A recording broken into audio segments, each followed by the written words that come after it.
Welcome, fellow Lions fans who have enjoyed the best Lions season in my lifetime.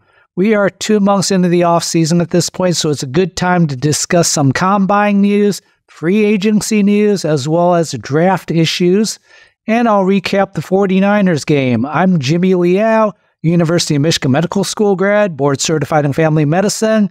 And I'm going to talk about all the medical health injury news as it relates to our Detroit Lions. And I'll do all that next.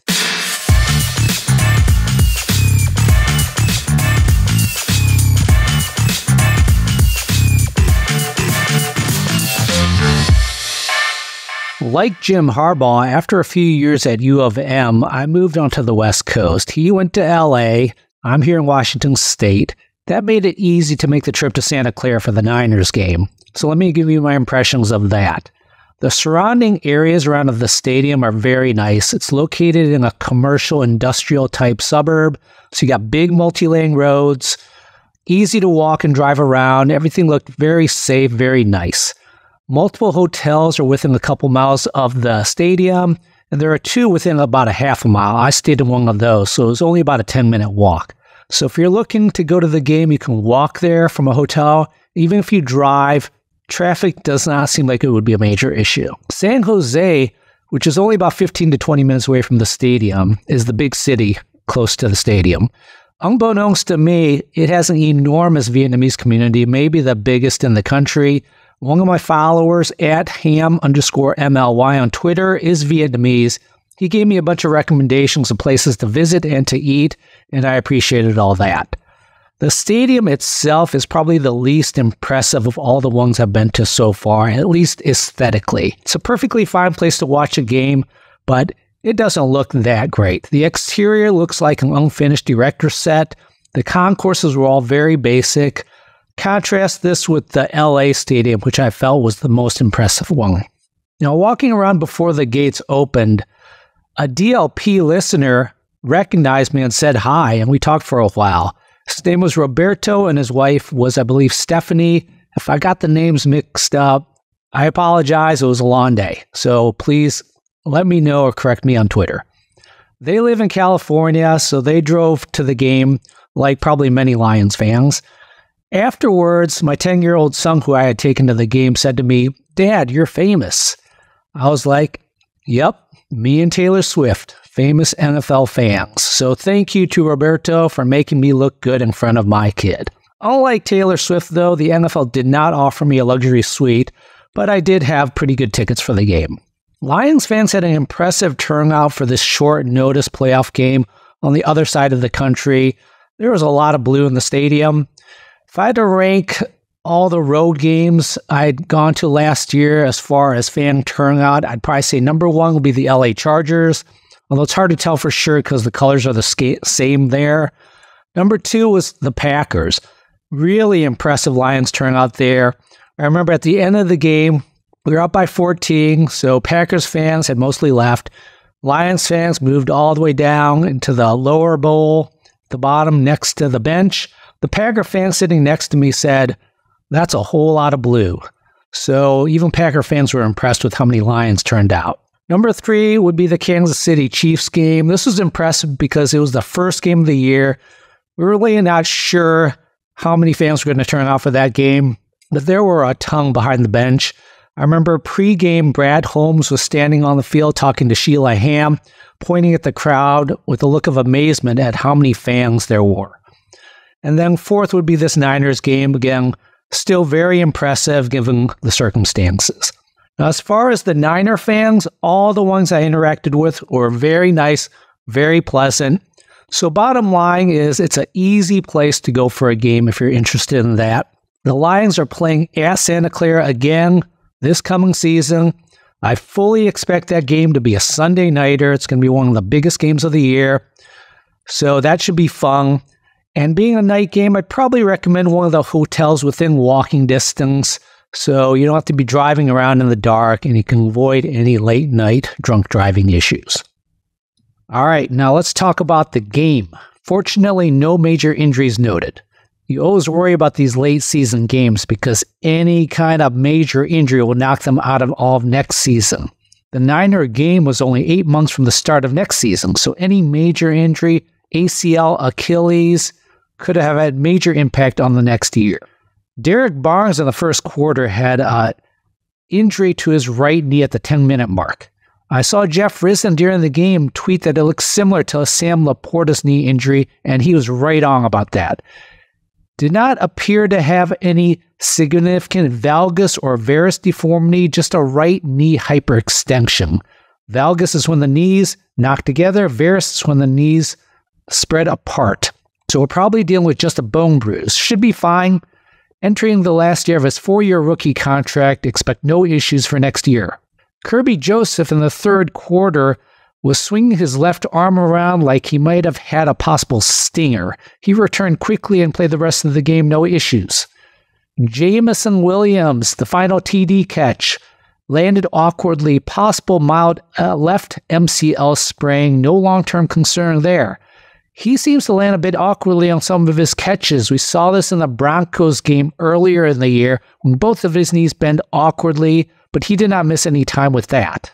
James Houston made his triumphant return after a week 2 injury, a right severe high ankle sprain causing a fibula fracture. He rushed exclusively from the right defensive edge position as I had anticipated, because rounding the corner from the right position puts an inversion strain on the right ankle as opposed to rushing from the left edge position, which would put an eversion or external rotation strain on the ankle, which was his mechanism of his injury. Now, him returning at about the 4-month mark was anticipated, so it's not like he had a delayed return. This is about when we expected him to be back. He did not have that much of an impact during the game, but it was still great to see him return for one game. It gets him ready for the next year. His burst looked pretty good during the game, so hopefully he can get back to where he was during his rookie season.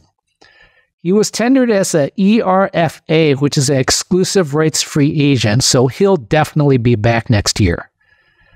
Guys who came into the game with injuries, Alex Anzalone was playing with a rib fracture. He looked fine. Jonah Jackson had a left meniscus. I'll talk about him in a little bit. Frank Ragnow came into the game with a left knee MCL and a left high ankle. He looked fine. Josh Reynolds entered the game with a rib injury unspecified, but maybe that was a contributing factor to the 2 drops that he had. Hendon Hooker had a tooth injury come into the game. My main concern here is now with Hendon, as I'm sure he is a perfectly fine dentist. My concern is that the last thing we need is for Frank Ragnow to get any bright ideas about other body parts to put on the injury report. He already blazed a new path with his throat cartilage fracture from a couple years ago.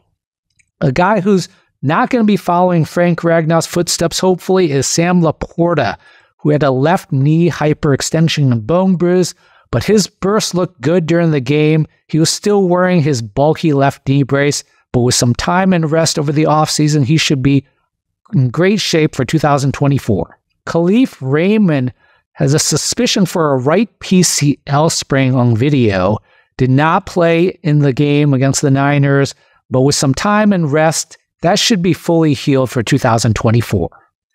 We are a few days into free agency at this point, so let's talk about guys who are not returning. Jonah Jackson is the big one. 2023, multiple injuries. Left high ankle sprain cost him 3 games. Wrist injury cost him 2 games. Left meniscus cost him the last 1.5 games of the season. He was pretty reliable the previous 3 years, though, playing 16, 16, and 13 games. He signed for 3 years, $51 million with the Rams. Did the Lions make an effort to sign him? Hard to say at that price. The injuries certainly could have been a factor, as the Lions know more about his injuries than any other team. But the cost could have been a more important factor. It's hard to imagine him paying significantly more than, say, what Ragnow is making per year at 13.5, Taylor Decker at 12. Sewell is only on his rookie deal, so he doesn't really count. He'll make a lot more soon. You do worry about possible chemistry issues when the 4th most important guy on the line is making the most money. Which of these injuries potentially could be long-term issues for him? The main ones for me are the left meniscus tear, which could be a factor a few years down the line, as meniscus issues can lead to early arthritic issues. The wrist injury is also unknown. Could it just be a sprain that will recover fully, or could it be a chronic arthritic issue? We don't know, but the medical staff probably has a pretty good idea about all this. Another guy who was not brought back was Jerry Jacobs. He had an ACL in 2021. In 2023, he missed one game with an unseen, undisclosed left knee injury. Also missed 1.5 games with a hamstring. He started the year strong as a good starter, but then ended up getting benched the second half of the year. Did these injuries play a role in him losing playing time and falling out of favor? Hard to say, but certainly could have been a factor. CJ we lost to the Eagles on a 3-year deal for quite a bit of money. I think he owes the Lions and our success a great deal of credit for that 3-year deal, as he was able to play the last 4 games of the year, 3 of them which were in the playoffs. So if the Lions weren't even in playoff contention, CJ may not have even returned from his pec injury that he suffered in week 2. Now let's talk about guys that we did re-sign. Graham Glasgow's the big one. He signed for a 3-year deal for $20 million. He's currently 31 years old. He fortunately was able to stay healthy in the entire 2023 year. He does have a significant injury history, though, that Jeff Risden requested I look into. In 2021, had a severe left ankle fracture and missed the final 8 games. I could not find video of the injury online. I could also not find any real good details reports, but I did find in the 9 News Denver website that it was reported to be a Mason-New fracture of the tibia. Well, the Mason-New fracture is actually of a fibula, so that hurts the credibility of that report a little bit, but I think a Mason-New fracture is very likely what happened. The fibula is the smaller of the 2 bones in the lower leg, with the other being the tibia. Proximal being closer to the center of the body. Thus, it's a fracture higher up on the fibula that's closer to the knee. The mechanism of a Mason-New fracture is an external rotation of the ankle, which is the same mechanism of a high ankle sprain. So what we have is a severe high ankle sprain that's forceful enough to fracture the fibula. Where have we heard this before? It's the same mechanism that caused the James Houston injury. So it's possible that James Houston had the same kind of fracture as Graham Glasgow, a Mason-New. Don't have official reports on James Houston's injury, though. It's much easier to return from this kind of sprain and fracture for an offensive lineman compared to an edge rusher, though, if you're trying to compare recovery rates.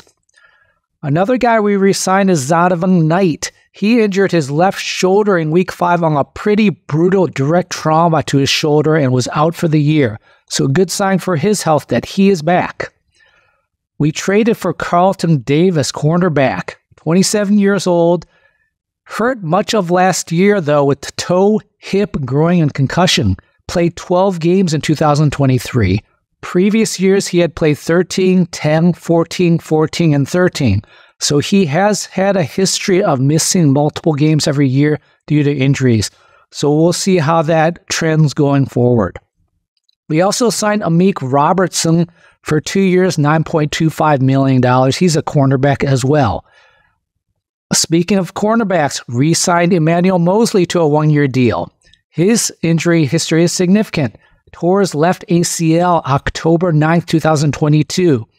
Tore his right ACL October 8th, 2023, after returning for just a couple plays in week 5. Now, what is his timeline to return for 2024? Hard to say for sure, but multiple replies on my Twitter timeline correctly noted that his return for 2023 may have been delayed by a hamstring strain as well as a cleanup procedure on his knee.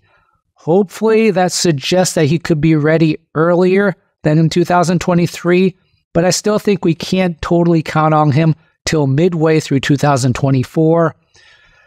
The cleanup issue that he had in 2023 does suggest possible meniscus cartilage tear issues, which does have some long-term concerns.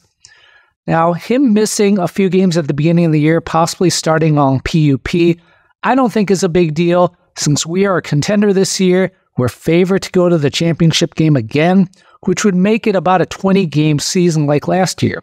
So if he misses, say, the first 6 games of the year, he would still have a 14-game season, which is tremendous.